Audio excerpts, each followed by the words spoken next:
வணக்கம். இன்னைக்கு நம்ம வீடியோ பதிவுல எத பத்தி பார்க்க போறோம் அப்படின்னு பார்த்தீங்கன்னா, ஜாலக்கால். ஜாலக்கால்னு என்னன்னு பார்த்தீங்க அப்படின்னா, ஜால மோகினி அப்படின்றது அர்த்தம். ஒரு சில இடங்கள்ல பார்த்தீங்க அப்படின்னா, ஜால மோகினி அப்படின்னு சொல்லுவாங்க.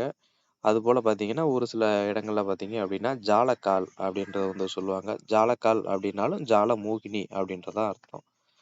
இந்த ஜாலக்கால், ஜாலமோகினி நமக்கு வசியம் ஆயிருச்சு அப்படின்னா, நம்ம எது போல பண்ணலாம்? இது நன்மைகள் அப்படின்னு பார்த்தீங்க அப்படின்னா, சித்து வேலைகள் அதிகமா பண்ணலாம். வெறும் கையில விபூதி வர வைக்கிறது, எலுமிச்சங்கனிய ஆகாயத்துல பறக்க வைக்கிறது, அது போல பலவிதமான சித்துகள கைகூடும். எந்த விதமான சித்து வேலைகளா இருந்தாலும் சரி, எந்த நேரத்துல வேண்டுமானாலும் சரி, நீங்க பிரயோகம் படுத்தலாம். அதுபோல பார்த்தீங்க அப்படின்னா, எந்த விதமான மாந்திரீக காரியங்கள் எதுவும் பண்ண முடியாது.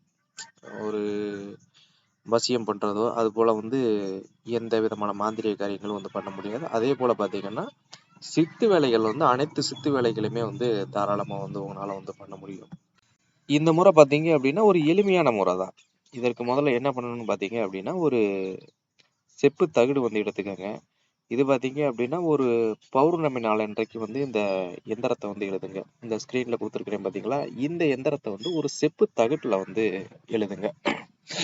எழுதி முடிச்சதுக்கு அப்புறமா, கீழ பார்த்தீங்க அப்படின்னா, அந்த எந்திரத்துக்கு கீழ "ஜாலமோகினி எனக்கு வசிய வசியவே" அப்படின்ற வாக்கியத்தையும் கீழ எழுதுங்க.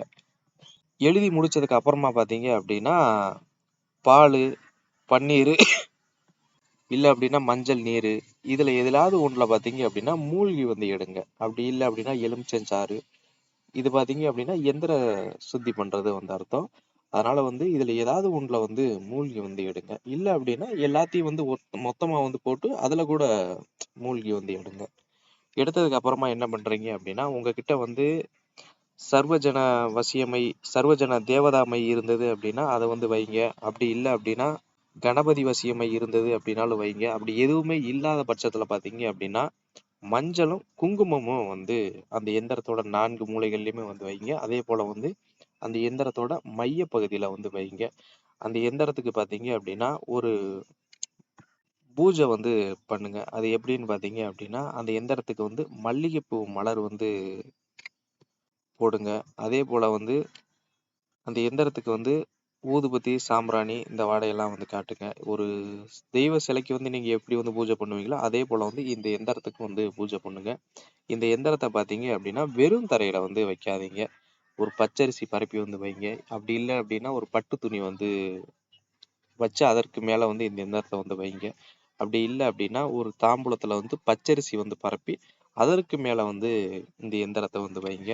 ஆனா வெறும் தரையில வைக்காதீங்க. அதே போல வாழை இலையிலயும் வைக்காதீங்க. ஏன்னு பாத்தீங்க அப்படின்னா வாழை இலை பாத்தீங்கன்னா ரொம்ப நாளைக்கு இருக்காது. வைக்கலாம், ரொம்ப நாளைக்கு அதே பதத்துல இருக்காது பாத்தீங்களா?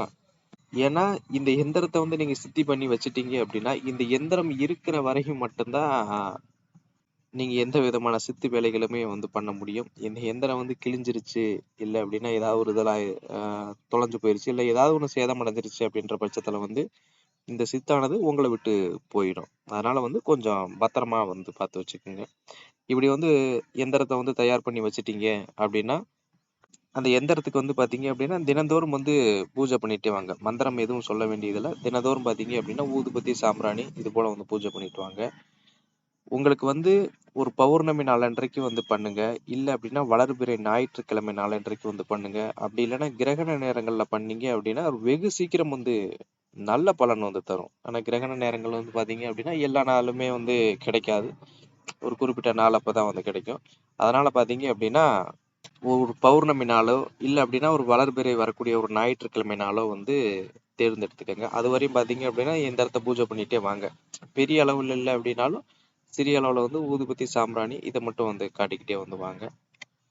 உங்களுக்கு பாத்தீங்க அப்படின்னா ஒரு சாதகமான ஒரு நாளை தேர்ந்தெடுத்துட்டீங்க அப்படின்ற பட்சத்துல இந்த எந்திரத்தை பாத்தீங்க அப்படின்னா கிழக்கு முகமாக வைங்க. அதே போல நீங்க குளிச்சு முடிச்சு சுத்தபத்தமா தான் இருக்கணும். எந்த விதமான அசைவ உணவுகள் எதுவுமே எடுத்துக்க கூடாது. அப்படி குளிச்சு முடிச்சு சுத்தபத்தமா இருக்கக்கூடிய நேரத்துல இந்த பூஜையை பண்ணுங்க. இதை பாத்தீங்க அப்படின்னா விடியற்கால பிரம்ம முகூர்த்த நேரத்துல பண்ணலாம். அப்படி என்னால பிரம்ம முகூர்த்த நேரத்துல பண்ண முடியல அப்படின்ற பட்சத்துல சூரியன் மறைஞ்சது பிறகு பண்ணலாம். நீங்க வந்து பாத்தீங்க அப்படின்னா இடுப்புல வந்து வெள்ளை வஸ்திரம் வந்து கட்டிக்கங்க. கழுத்துல அணிஞ்சுக்கிறதுக்கு பாத்தீங்க அப்படின்னா ருத்ராட்சர மாலை வந்து அணிஞ்சுக்கங்க. அதே போல வந்து நீங்க வந்து வாசனமான திரவியங்களை வந்து பயன்படுத்துங்க.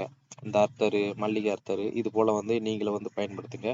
அதே போல வந்து பூஜைக்கு பாத்தீங்க அப்படின்னா வாசனை திரவியங்களை வந்து பயன்படுத்துங்க. மல்லிகைப்பூ மலர் வந்து பயன்படுத்துங்க. அந்த எந்திரத்துக்கு முன்னாடி பாத்தீங்க அப்படின்னா கண்ணாடி வளைவி வந்து வைங்க. அதே போல வந்து பொட்டு, குங்குமம் இது போல வந்து வைங்க.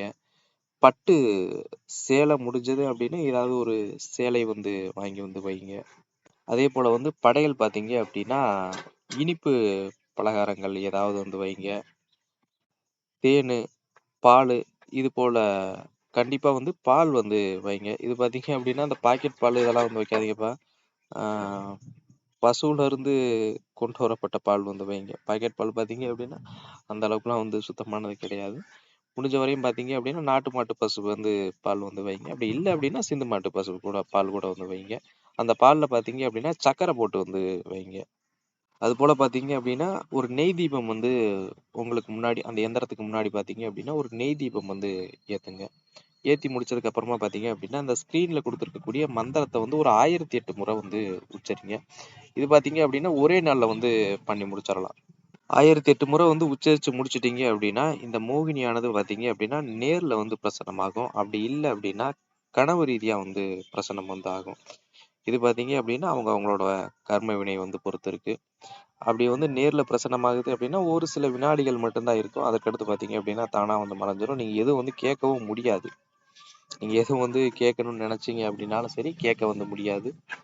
அது போல வந்து கனவுல வந்து பிரசன்னம் ஆகுது அப்படின்னா அவங்களுக்கு தகுந்தது போலதான் வந்து பிரசன்னம் வந்து ஆகும். எப்படி சொல்றது அப்படின்னா ஒரு சில நபர்களுக்கு பாத்தீங்க அப்படின்னா வயதான ரூபத்துல வந்து தோன்றும். ஒரு சில நபர்களுக்கு பாத்தீங்க அப்படின்னா இளம் வயதுல இருக்கக்கூடிய நபர்கள் போல வந்து தோன்றும்.